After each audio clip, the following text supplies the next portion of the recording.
Hi, today I'll show you how to turn on battery percentage on Motorola E6 Play.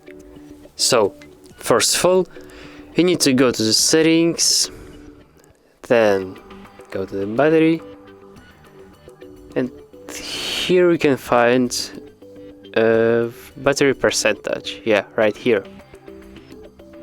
So, turn it on, and as you can see, we can see right now our 11%, which means that our battery is only 11% charged. If you want to turn it off, you just tap it again, and as you can see, there is no percents anymore. This is easily to turn on or turn off. So, thanks for watching, press like, subscribe to our channel, and see you next time.